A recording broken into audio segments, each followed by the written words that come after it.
මේ සද්ධර්ම මාර්ගය ගැන මනාකොට දන්නේ භාග්‍යවත් බුදුරජාණන් වහන්සේ.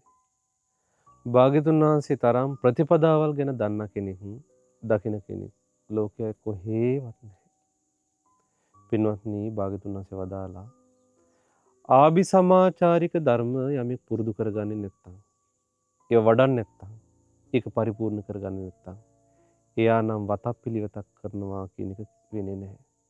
මොනවද ආභි සමාචාරික ධර්ම කියලා කියන්නේ? ඒ තමයි එකිනෙකා කෙරෙහි ගරු ස්වභාවය. එකිනෙකා කෙරෙහි ගෞරවාන්විත හැසිරීමෙන් යුක්තන. ගුණ මෙනෙහි කරන කෙනෙක් නම් ආන්‍යයා තමයි ආභි සමාචාරික ධර්ම වලින් යුතු කෙනා කියන්නේ. සමහර උදවියගේ වැඩේම අනුන් යගුණ මෙනෙහි කරන එක. ඉතින් කොහොමනම් ආභි සමාචාරික ධර්ම වැඩෙන්නද? එකිනෙකා කෙරෙහි මනා ගරු සරුභාවයෙන් යුතු ඇවතුම් පැවතුම් පවත්වනවා නම් ආන්‍යයා ආභි සමාචාරික ධර්ම වලින් යුතු කෙනෙක්. අන්න ඒවා පරිපූර්ණ කරන්නේ නැතුව වත කරනවා කියන එක නම් වෙන්නේ නැහැ. යමෙක් ආභි සමාචාරික ධර්ම වඩනවා නම් එයාට වත කරගන්න පුළුවන්. වත් පුරනවා. භාග්‍යතුන් වහන්සේ දේශනා කරනවා. යමෙක් වත් නුපුරයිද එයා සිල් පුරන්නේ නැහැ. එහෙනම් ගරු සරුභාවයේ තියෙන කෙනා තමයි වත කරන්නේ. ගෞරවයෙන් යුක්තව වතපිලිවෙත කරන්ට ගන්නවා. පිළිවෙතින් සරුවෙන්ට ගන්නවා. වතින් සරුවෙන්ට ගන්නවා. එතකොට වත් පිළිවෙත් කරන කෙනා ඒ කෙනාට සිල් රැක ගන්න පහසුයි. එතකොට වත් පිළිවෙත් කරනවා නම් එයා සිල් රකින්න කෙනෙක් බවට පත් වෙනවා. ඊළඟට යමෙක් සිල් සුරකින්නේ නැත්නම්, සිල් පුරන්නේ නැත්නම් එයාට සමාධිය පුරා ගන්නට නම් බෑ. එයා සමාධිය පුරන කෙනෙක් නෙවෙයි. එතකොට වත් කරමින් සිල් රකින්න කෙනා තමයි සමාධිය පුරන්න පරිසරය සකස් කරගෙන තියෙන්නේ. ඊළඟට යමෙක් සමාධිය පුරන්නේ නැත්නම් එයාට සම්මාදිට්ඨිය පිරෙන්නේ නැහැ. මනාකොට භාග්‍යතුන් වහන්සේ වදාළ ඒ උතුම් අර්ථයට පැමිණෙන විදිහේ දෘෂ්ටිය එයාට ළඟා කරගන්න බැරි වෙනවා.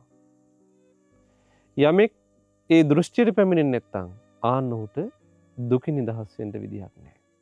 පින්වත්නි, එතකොට බලන්ට ಗುಣ මෙනෙහි කරන කෙනා එකිනෙකා කෙරෙහි ගරු සරුභාවයෙන් යුක්ත වෙනවා. ඇසුරු කරන අය, නැත්නම් එකට වාසය කරන අය කෙරෙහි ගරු සරුභාවයෙන් යුතු කෙනෙක් වෙනවා. එකිනෙකා කෙරෙහි ගෞරවාන්විතව හිතනවා නම්, ගෞරවාන්විතව කටයුතු කරනවා නම් එයා ඒ ස්ථානයේ වතපිළිවෙත කරන්ට ගන්නවා. එයා වතපිළිවෙත කරන කෙනෙක් නම් එයාගේ සිල් සුරක්ෂිත වෙන්න ගන්නවා. එයා සිල් සුරක්ෂිත කරමින් ප්‍රතිපදාව වේදෙනවා නම් අන්‍යයාගිත සමාධිමත් වෙන්න ගන්නවා. සම්මා සමාධිය ඇති කර ගනිමින් ධර්මය විදර්ශනා කරනකොට අන්න සම්මා දිට්ඨියටපත් වෙන්න ගන්නවා. සම්මා දිට්ඨිය පරිපූර්ණ වෙද්දී ආන්න එහෙම කෙනා තමයි සසර දුකින් නිදහස් වෙන්නේ. ලස්සන ප්‍රතිපදාවක් පාරක් භාග්‍යතුන් වහන්සේ වදාළා. ඒ නිසා මේ පාර ප්‍රතිපදාව හොඳට තේරුම් ගන්න ඕනේ. ඒ නිසා කරන්න ඕනේ මොකද්ද? ಗುಣ කල්පනා කරන එක. පුළුවන් තරම් ಗುಣ හිතන්න. ගොඩක් අය හිතන්නේ අගුණ.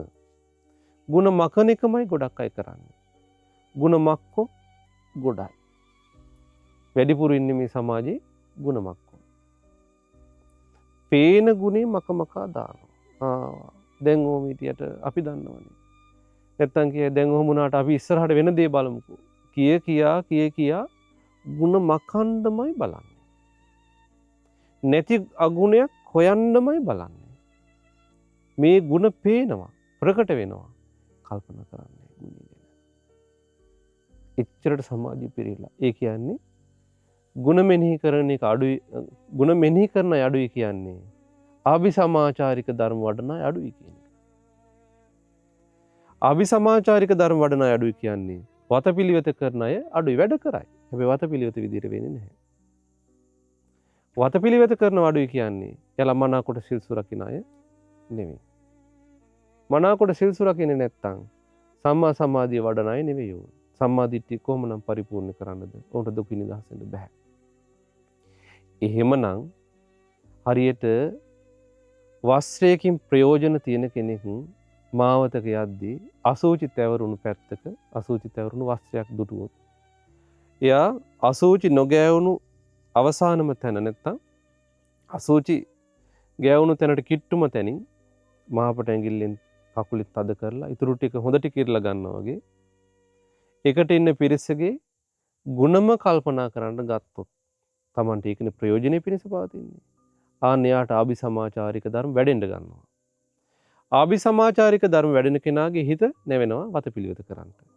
වතපිළිවෙත කරන කෙනාගේ හිත නැවෙනවා සිල් ගුණ දන් රකින්න. සිල් ගුණ දන් රකින්න කෙනාගේ හිත නැවෙනවා සම්මා සමාධිය වඩා ගන්නට. සම්මා සමාධිය වැඩුණු කෙනාගේ හිත නැවෙනවා සම්මා දිට්ඨිය වඩා ගන්නට, ඒ පරිපූර්ණ කර ගන්නට, දුකින් නිදහස් වෙන්න ආන්න ඔහුට වාසනාව උදා වෙනවා. ඒ නිසා ඒ ප්‍රතිපදාව මනාකොට තේරුම් අරගෙන සසර දුකින් නිදහස් වෙන දහම හුරු කරගෙන සසර දුකින් නිදහස් වෙන වාසනාව උදා වෙත්වා.